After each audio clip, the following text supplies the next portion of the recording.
The tragic transformation of Emperor Tiberius. In the year 19 CE, as Germanicus, Rome's most beloved general and heir apparent, lay dying in Syria, he gathered his closest friends and whispered his final words. "Remember to avenge my murder."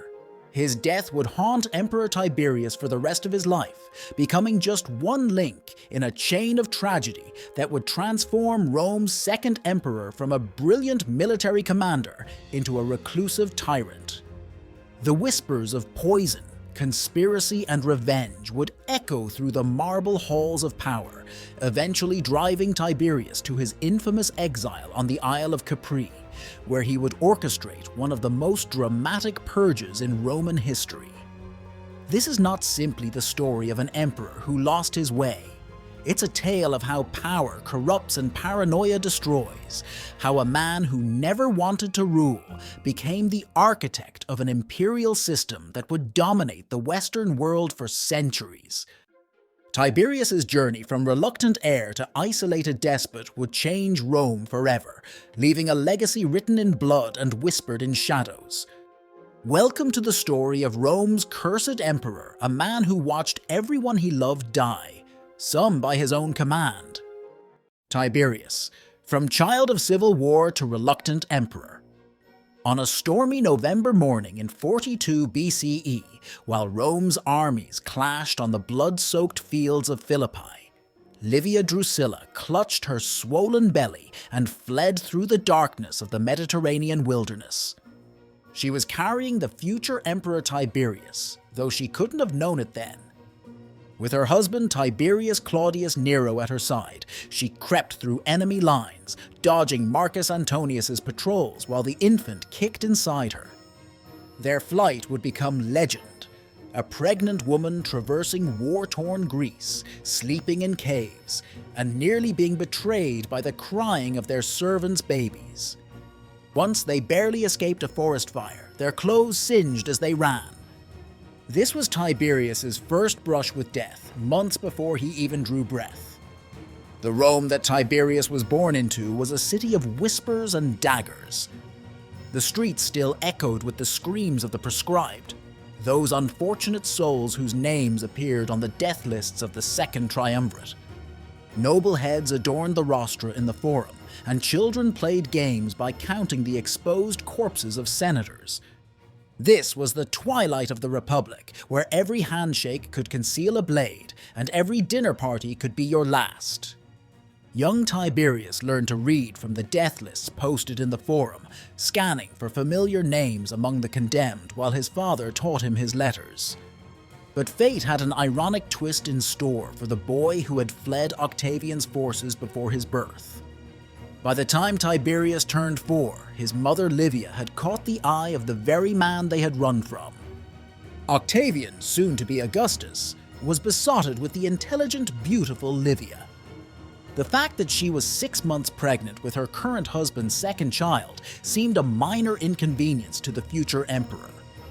In one of history's most bizarre divorce arrangements, Tiberius Claudius Nero willingly gave up his wife to his former enemy. At the wedding feast, young Tiberius sat at a table between two fathers, the one who had sired him and the one who would shape him into Rome's future master. The boy proved a quick study in the dangerous game of imperial politics. While other children played with toy swords, Tiberius learned to guard his expressions, to speak in carefully coded phrases, and to trust no one completely. At 9, he delivered his father's funeral oration in the Forum, his child's voice ringing out across the same space where his biological father had once been declared an enemy of the state. The senators nodded approvingly at his composure, but none saw how his hands trembled behind the rostra, or how he practiced the speech for hours in private, terrified of making a mistake that would embarrass his new stepfather. Augustus's court was no place for weakness. Young nobles disappeared for the slightest infractions, their families ruined by a mere whisper in the emperor's ear. Tiberius watched and learned as his mother Livia navigated this treacherous landscape. She taught him that power lay not in the obvious threat, but in the subtle manipulation of fears and desires. While Augustus crafted the illusion of restored republic, Tiberius saw behind the marble facade to the iron fist that truly ruled Rome. He learned these lessons too well, perhaps better than anyone intended. The child of civil war would grow into a man who understood power's darkest secrets, but that knowledge would come at a terrible price. The first hints of Tiberius's military genius emerged in his teenage years. While other noble youth spent their time at wine shops and brothels, Tiberius could be found studying battle maps late into the night, reconstructing famous campaigns with colored pins and string. Augustus noted the boy's dedication with approval, but also with a touch of concern. There was something unsettling about the intensity with which his stepson approached everything, a coiled tension that never quite relaxed. When Tiberius led his first cavalry charge at 16, his men were shocked to see him laugh out loud for the first time in anyone's memory. It seemed the only place he truly felt alive was in the chaos of battle, where the complexities of court politics fell away, and survival depended purely on skill and courage. But Rome's destiny had a crueler fate in store for its future emperor. The military life that Tiberius loved would soon be torn away from him, replaced by the suffocating embrace of imperial succession. The gods, it seemed, had a taste for irony. The one man who never wanted to rule would be forced to become master of the known world, and that power would destroy everything he held dear. The transformation of Tiberius, from triumph to heir. The summer of 12 BCE began with a wedding celebration and ended in tears. Romans would later mark this as the year their future emperor's heart turned to stone. Tiberius, fresh from his triumph over the Pannonians, strode through the streets of Rome one morning and spotted his beloved wife Vipsania walking alone. He followed her, weeping so openly that Augustus's agents had to steer him away to avoid a public scandal. It was the last time he would allow himself to show such emotion in public. The marriage to Julia came next, Augustus's masterpiece of political manipulation. His daughter was everything Vipsania wasn't: brilliant, scandalous, and dangerous. Where Vipsania had been content with quiet evenings discussing poetry, Julia threw lavish parties that lasted days. She held court in the Forum itself, surrounding herself with Rome's most ambitious young nobles, each eager to catch the eye of Augustus's only daughter. Tiberius watched from the shadows as his new wife turned their home into a theater of political intrigue, each dinner party a carefully orchestrated display of power and seduction. Military glory offered Tiberius his only escape. In Germania, he transformed warfare itself, introducing revolutionary tactics that would be studied for centuries. His soldiers called him the Wolf for his ability to strike in the darkness, appearing from nowhere to savage enemy forces before melting back into the forests. While Julia's scandals rocked Rome, Tiberius pushed the empire's borders north, fighting through swamps and endless forests. Each victory earned him new honors, but the letters from Rome grew darker. Julia's behavior became increasingly outrageous. She was said to deliver midnight speeches at the rostra, surrounded by her drunken admirers, mocking her absent husband's old-fashioned ways. Then came the exile to Rhodes, a self-imposed punishment that puzzled Rome's political elite. Tiberius simply vanished one morning, leaving behind a brief note declining all his public offices. He took up residence in a modest villa on the island's rocky coast, spending his days studying with philosophers and taking long walks along the shore. But this was no peaceful retirement. Rhodes was a carefully chosen location, a perfect observation post from which to watch the imperial succession drama unfold. Augustus's grandsons, Gaius and Lucius Caesar, were growing into their roles as heirs apparent. Tiberius waited, knowing that fate had more cruel twists in store. The news reached him in stages. First came word of Julia's final disgrace. Caught in an orgy at the temple of Mars Ultor, she had been banished to a barren rock in the Mediterranean. Then, more shocking still, Gaius Caesar fell to an assassin's blade in Armenia. Lucius followed his brother to the grave shortly after, struck down by a mysterious fever in Marseille. Suddenly, the exile of Rhodes was the last heir standing. Augustus's great dynastic plan lay in ruins, and the wolf was being called home to Rome. But the Tiberius who returned was not the same man who had fled. 8 years of isolation had crystallized something in him, a coldness, a distance that even his closest friends found disturbing. He moved through Augustus's court like a ghost, speaking only when necessary, watching everything. The old emperor had no choice now. On a sweltering summer evening, as Rome's elite gathered in the gardens of Maecenas, Augustus formally adopted Tiberius as his son and heir. The man who had never wanted power was about to receive more of it than any Roman in history. As he accepted the emperor's embrace, only his mother Livia noticed the slight tremor in his hands, the last visible sign of the human being he had once been. The reluctant rise of Tiberius. Augustus died at Nola in August of 14 CE. But the story that gripped Rome wasn't his death. It was what happened in those final hours. Servants whispered of Livia guarding the door, of couriers being detained, of strange figures slipping through the villa's back entrances. By the time Tiberius arrived, his adoptive father's body was already cold.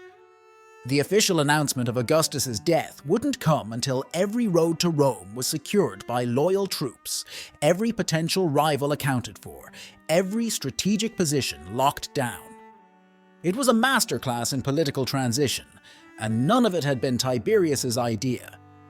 The Senate meeting that followed would become infamous. Tiberius stood before Rome's assembled fathers, refusing the position they desperately tried to give him. "It is like trying to hold a wolf by the ears," he declared, describing the burden of empire. For hours, he played an elaborate game of political theater, declining powers while simultaneously demonstrating exactly how he would use them. Senators wept, begged, even flung themselves at his feet. Through it all, Tiberius maintained his posture of reluctance, all while his agents quietly took control of every aspect of Roman administration. The purges began quietly. First, young Agrippa Postumus, Augustus's exiled grandson, was found dead in his island prison. The centurion responsible reported directly to the Senate, producing a letter supposedly from Augustus ordering the execution. No one dared question its authenticity, though the ink seemed remarkably fresh. Next, troublesome governors found themselves recalled, replaced by men who owed their careers to Tiberius. The machinery of state turned with ruthless efficiency, directed by hands that claimed they wanted nothing to do with power. Innovation marked these early years. Tiberius revolutionized Roman governance, creating new systems of imperial bureaucracy that would survive for centuries. He established the first permanent fire brigade, reformed the tax system, and stabilized the currency. But he did it all from the shadows, preferring to work through intermediaries. In public sessions of the Senate, he adopted an impossible manner of speech, starting sentences he never finished, hinting at meanings that could be interpreted multiple ways. Senators left these meetings in cold sweats, never quite sure if they'd won his favor or condemned themselves. The real power increasingly flowed through a new institution, the office of the Praetorian Prefect. Sejanus, its ambitious commander, caught Tiberius's eye with his efficient handling of a riot in the theater district. Where others saw chaos, Sejanus saw opportunity. He began expanding his authority, building the first permanent Praetorian barracks inside Rome's walls. The sight of his black-armored troops patrolling the streets became a common occurrence, though no one could quite remember when this practice began.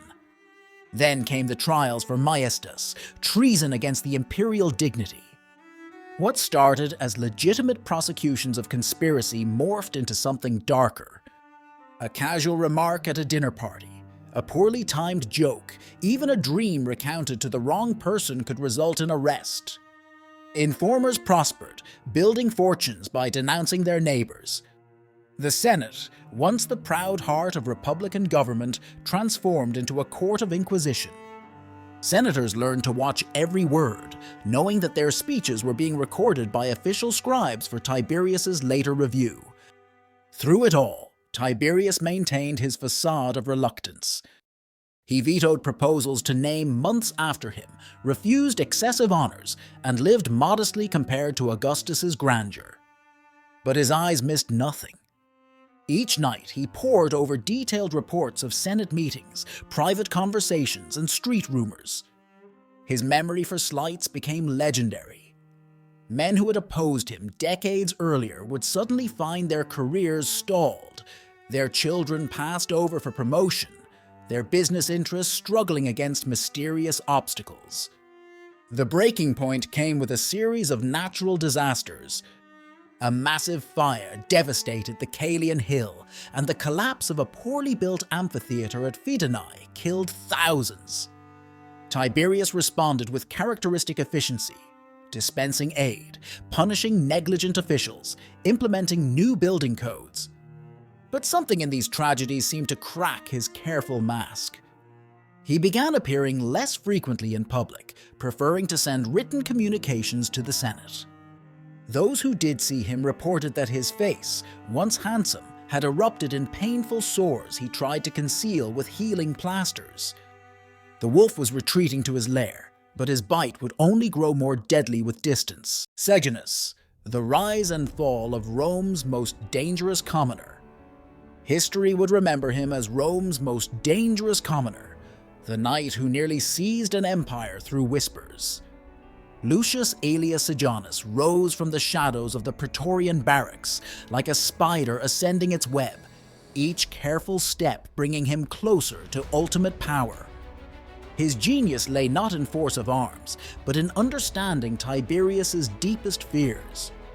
While others brought the emperor reports of conspiracies, Sejanus brought solutions. While others cowered before imperial rage, Sejanus stood calm, sharing private jokes that made even the reclusive emperor smile. The death of Drusus, Tiberius's only son, marked Sejanus's masterpiece of manipulation. The young prince had publicly struck the Praetorian prefect during a heated argument, but revenge came served in a silver cup, not at the point of a sword. The poison was slow-acting, designed to mimic natural illness. As Drusus withered away, Sejanus consoled the grieving father, serving as both shoulder to cry on and avenging sword. Investigations implicated Drusus's wife Livilla in the plot, though few believed she had acted alone. Tiberius, lost in grief, pulled Sejanus even closer, unaware that the viper now coiled at his breast. Piece by piece, Sejanus dismantled the imperial family. Agripina the Elder, widow of Germanicus and Tiberius's most vocal critic, found her dinner parties infiltrated by spies. Her words, twisted and poisoned by careful editing, reached Tiberius's ears as threats of rebellion. Her friends vanished one by one, some to exile, others to convenient suicides. Those who might have defended her found themselves entangled in financial scandals or caught in compromising positions with professional provocateurs. Sejanus's web caught them all. The Praetorian prefect's innovation lay in bureaucratizing terror. He created Rome's first secret police force, complete with standardized forms for informers and a complex system of rewards for denunciation. His agents haunted every corner of Roman society, the slave pouring wine at a senator's dinner, the prostitute entertaining wealthy merchants, the teacher instructing noble children. Every casual word, every drunken boast, every whispered criticism flowed back to his office in neat categorized scrolls. But ambition proved Sejanus's fatal flaw. When he dared to propose marriage into the imperial family, the spell began to break. Old aristocrats, who had watched this commoner's rise with growing alarm, found ways to reach Tiberius on his island retreat. They whispered their own poisoned words. How strange that all the emperor's family should die, while Sejanus grew stronger. How convenient that each crisis seemed to require more power concentrated in the prefect's hands. How the common people now spoke of Tiberius and Sejanus as if they were co-rulers. The counterstroke, when it came, was a masterpiece of timing. As Sejanus sat in the Senate, basking in his apparent triumph, a letter arrived from Capri. It began with the customary praises, lulling its target into false security. For hours, the consul Regulus read through pages of imperial verbiage, while Sejanus's enemies quietly surrounded the Senate House with loyal troops. Only in the final paragraphs did the tone shift. By then it was too late. The spider who had spun so many webs found himself tangled in one of Tiberius's making. Rome watched in savage glee as Sejanus's mighty edifice collapsed. His children were executed in ways too brutal to recount, his network of spies impaled on their own poisoned pins. Livilla, his lover and conspirator in Drusus's murder, starved to death in a locked room under her mother's guard. Yet even as crowds dragged Sejanus's broken corpse through the streets, some noticed an irony. The machinery of surveillance and terror he had built survived him. Tiberius, watching from his island fortress, simply took direct control of the weapon his servant had forged. The Isle of Monsters, Capri's dark transformation. Capri rose from the Tyrrhenian Sea like a dream turned nightmare, a paradise of limestone cliffs and crystal waters that would become Rome's heart of darkness. Tiberius built 12 villas on the island, each dedicated to a different deity, each harboring secrets that would spawn centuries of whispered legends. Villa Jovis, the largest, clung to the island's eastern cliff like a marble spider, its windows staring eternally toward the distant shape of Rome. This was no mere retreat. It was a fortress, an observatory, and according to the whispers, a labyrinth of pleasure and pain where Rome's master indulged his darkest impulses. The truth of what happened on Capri may never be known, but the mechanics of power shifted dramatically. Orders flowed from the island through a complex network of couriers and ciphers. Tiberius ruled through letters now, each word carefully chosen, each pause and ambiguity pregnant with meaning. Senators learned to fear the sight of imperial dispatches, never knowing if they carried promotion or doom. The emperor's physical absence made him seem omnipresent. Every shadow might hold his agent. Every casual conversation might be transcribed and sent across the waves to that distant throne. Astrologers became the new power brokers. Thrasyllus, Tiberius's personal stargazer, turned the science of celestial observation into an art of survival. Each morning he read the emperor's horoscope, carefully crafting predictions that were both dire enough to feed paranoia and vague enough to justify any action. Other astrologers who dared visit the island often found themselves hurled from the cliffs. Tiberius's preferred method of testing their prophetic abilities. "Can you foresee your own fate?" he would ask moments before giving the signal. The infamous swimming pools of Capri became symbols of imperial excess. Young men and women, called the spintriae in contemporary accounts, allegedly performed elaborate aquatic displays for the emperor's pleasure. But beneath the salacious rumors lay a darker truth. These were training grounds for spies and assassins. The swimmers learned to move silently, to listen carefully, to kill quietly. They were sent back to Rome as living weapons, infiltrating the households of the powerful, gathering secrets that flowed back to their master on the Isle. Nature itself seemed to bend to Tiberius's will on Capri. He developed an obsession with the unusual and grotesque, ordering rare specimens from across the empire. His gardens bloomed with poisonous flowers from Parthia, while exotic beasts prowled behind marble walls. The fish ponds held monstrous creatures dredged from the deep, their feeding frenzies providing entertainment for specially invited guests. Those same guests often disappeared into the island's elaborate cave systems, never to emerge. Yet, amid this atmosphere of decadence and terror, Tiberius created something revolutionary. Villa Jovis housed the empire's first permanent civil service, a corps of professional administrators who handled the daily business of empire.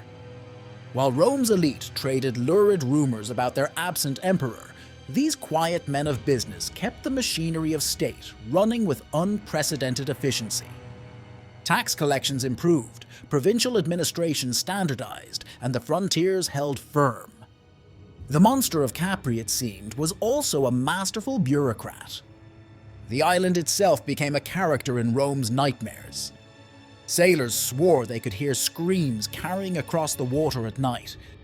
Fishermen told tales of strange lights moving through the cliffs, of shadows that walked upright but weren't quite human. Each sunset, as the sun disappeared behind Capri's western cliffs, Romans would make secret signs against evil. Their emperor had become something mythical, a creature of darkness who watched them from his high place, deciding their fates with the casual cruelty of a god. The tragic fall of Agrippina the Elder. Agrippina the Elder's final stand became the stuff of legend. When Tiberius's guards came to arrest her, they found her gripping her husband Germanicus's funeral urn, daring them to pry it from her hands.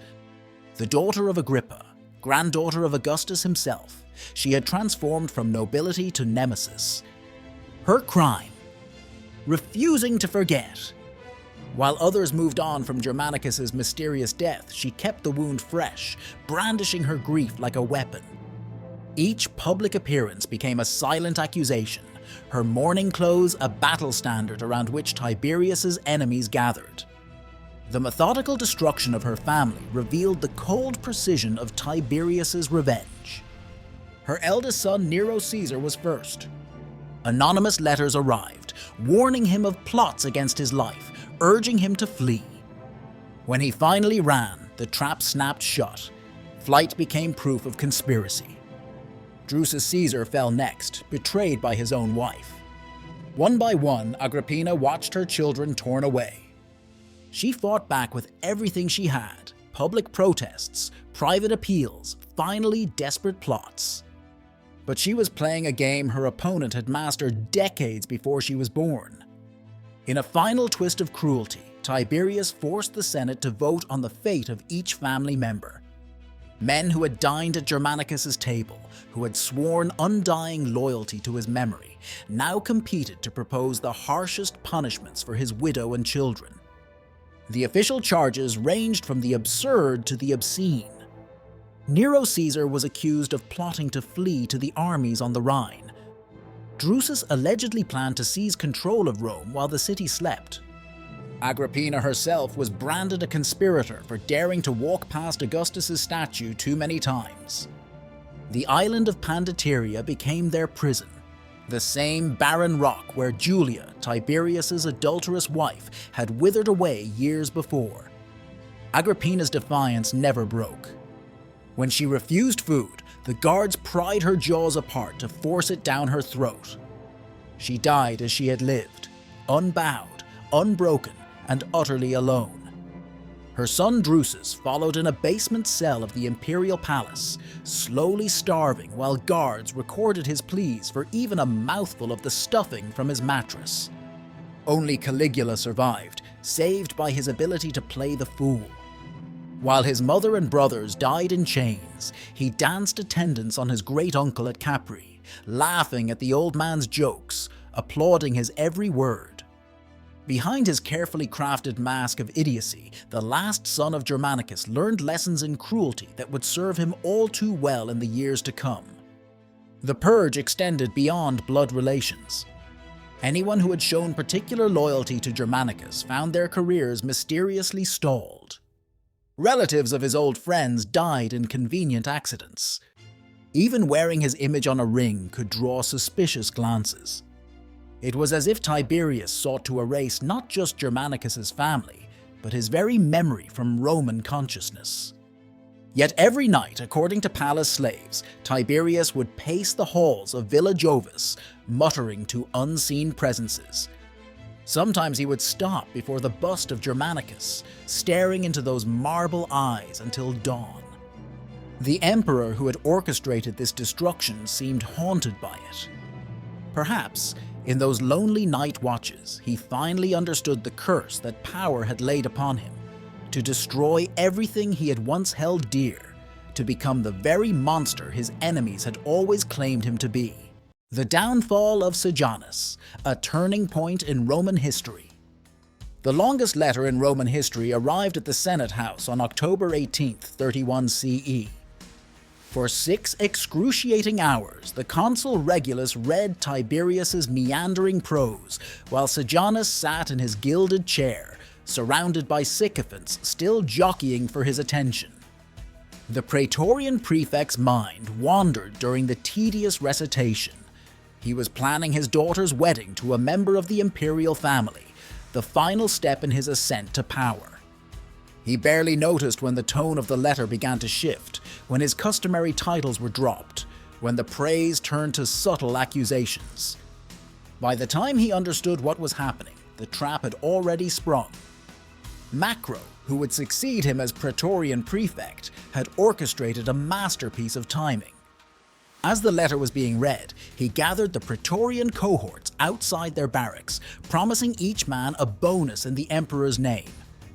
While Sejanus sat trapped in the Senate House, his power base was being systematically dismantled. The guards at his house were quietly replaced. His private papers were seized. His clients were arrested before they even knew their patron had fallen. Rome watched in real time as the second most powerful man in the world transformed into a condemned criminal. The mob's revenge was savage. They dragged Sejanus's broken body through the streets with hooks, leaving pieces of him scattered across the 7 hills. His children met even worse fates. Ancient law forbade the execution of virgins, so his daughter was violated by the public executioner before being strangled. His young son, too young to understand what was happening, asked the guards what he had done wrong as they led him to his death. For 3 days, the Tiber ran red with the blood of anyone associated with the fallen prefect. But Tiberius's revenge had only begun. From his island fortress, he unleashed a wave of prosecutions that would make the earlier purges seem mild. Informers grew rich, denouncing anyone who had ever shared a meal with Sejanus, spoken well of him in public, or even failed to speak against him strongly enough. Suicide became fashionable again among the nobility. It at least allowed them to preserve their estates for their children. The Senate chamber began to smell perpetually of fear and sweat as each member wondered if they would be named in the next letter from Capri. The interrogations revealed the true extent of Sejanus's conspiracy. The Praetorian prefect had built a shadow government with agents placed in every level of administration. He had accumulated detailed files on every senator and equestrian, cataloging their vices and vulnerabilities. Most shocking of all, he had begun quietly transferring loyal troops to key positions around the capital, preparing for what appeared to be a planned coup. Tiberius had struck just weeks before Sejanus planned to make his final move. In a twist that perfectly captured the dark irony of the age, many of Sejanus's methods survived him. The network of informers, the secret police, the systematic surveillance, all these became permanent features of imperial governance. Tiberius simply took direct control of the apparatus his servant had built, turning it against its creator. The machine of state terror outlived its architect, becoming an eternal monument to the man who had dared to reach too high. The aftermath transformed Rome's political culture. No one trusted anyone anymore. Lifelong friends crossed the street to avoid each other, fearing guilt by association. Families disowned members who came under suspicion. The very word friendship became dangerous. Better to have no close connections than to risk being dragged down by another's fall. In the end, Sejanus achieved a kind of immortality. He had taught Rome to fear itself. The enigmatic final years of Emperor Tiberius. By 37 CE, Villa Jovis had become a maze of whispers. The emperor, now a ghostly figure wrapped in medical bandages, spent his days staring across the bay toward Rome, as if watching a play only he could see. His face, once handsome enough to be immortalized in marble, had become a horror of suppurating sores that he attempted to hide with healing plasters. The official explanation blamed an accident with poisonous herbs in his private garden, but palace slaves whispered of divine punishment, a physical manifestation of the corruption within. Astrology consumed his final years. Tiberius became obsessed with reading futures in the stars, surrounding himself with charts and calculations. His own death date fascinated him particularly. According to court gossip, he had Thrasyllus predict the exact hour of his passing. The old astrologer, knowing the dangerous game he played, declared that Tiberius's stars perfectly aligned with his own. "We shall die on the same day, Caesar," he announced, binding their fates together. It worked. Tiberius kept him alive, unwilling to risk his own predicted death by executing his stargazer. Young Caligula, now the heir apparent, learned to navigate the treacherous waters of Capri with supernatural skill. Where others saw a madman, he saw opportunity.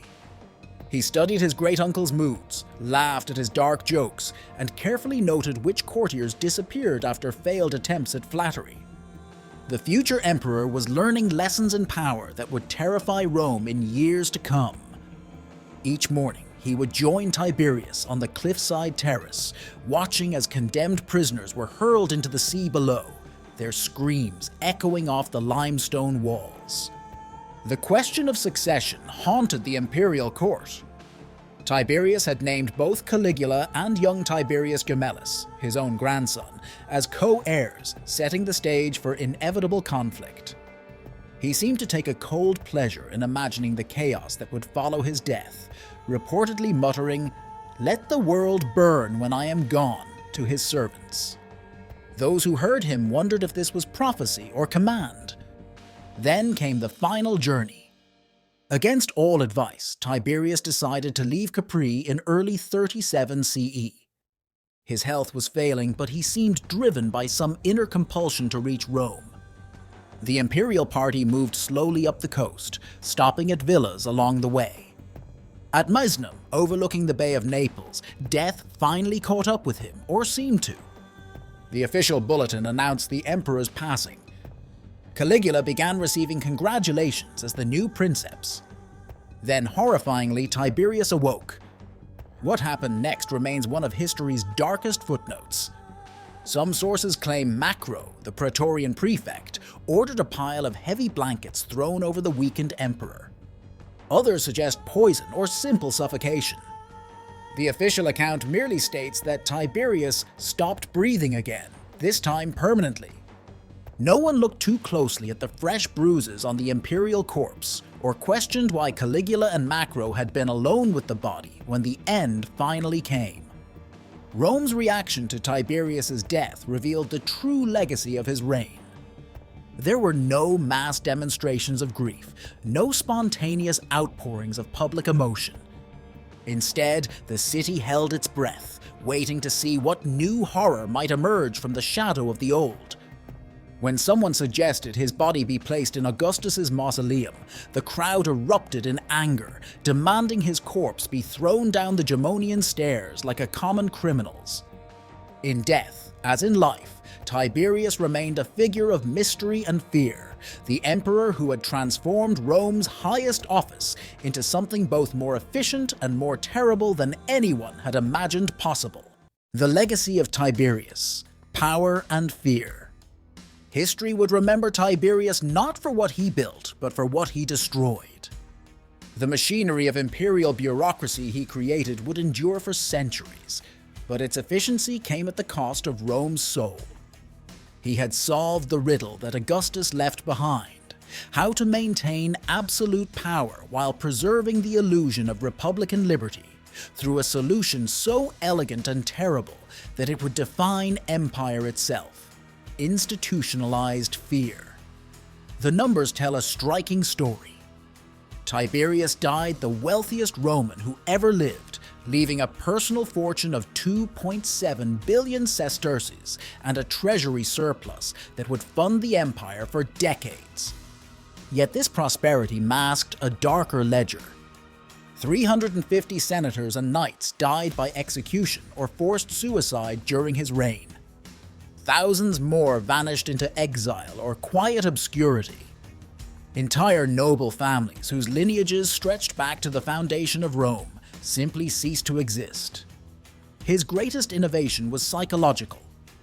Previous tyrants had ruled through obvious force, public executions, military parades, overt displays of power. Tiberius created something far more insidious, a system where everyone became complicit in their own oppression. Senators competed to denounce their colleagues, friends betrayed friends, children informed on parents. The very act of staying alive required constant moral compromise. Rome learned to police itself, each citizen becoming both jailer and prisoner. The curse that Germanicus whispered about on his deathbed seemed to follow Tiberius's successors.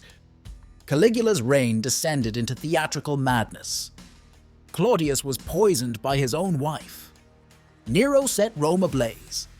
Each emperor seemed to carry some shard of Tiberius's paranoia, some echo of his talent for turning power into poison. The office itself became a kind of curse of the first 12 men to hold it. Only one died peacefully in his bed. Yet perhaps Tiberius's true legacy was more personal. He began as a brilliant general who loved nothing more than the simple companionship of his first wife and the straightforward challenges of military command. Power transformed him into something else, a creature of shadows who could trust no one, love nothing, find pleasure only in others' pain. His story became a warning, repeated in whispers through the centuries. Beware of power's ability to corrupt not just institutions, but the very soul of the one who wields it. Modern historians still debate his real impact. Was he the destroyer of Roman liberty, or merely the man who exposed the Republic's death that had occurred decades earlier? Did he create the system of imperial terror, or simply perfect what was already implicit in Augustus's restoration of the Republic? Perhaps he was both monster and victim, the man who, in trying to master power, became mastered by it instead. In the end, Tiberius achieved a kind of immortality, though not the kind he would have chosen. His name became synonymous with hidden tyranny, with power that corrupts through subtle poison rather than open violence. Future despots would study his methods, learning how to rule through fear while maintaining a facade of legality. His curse lived on, spreading far beyond the 7 hills of Rome, whispering to all who gained power, "This too could be your fate." Even today, visitors to Capri can climb the long path to Villa Jovis. The wind still whips around those ancient stones and the view still stretches out toward Rome. Standing there, where the old emperor stood, one can almost hear the echoes of his final years, the whispered plots, the screams of the condemned, the quiet scratching of scribes recording it all.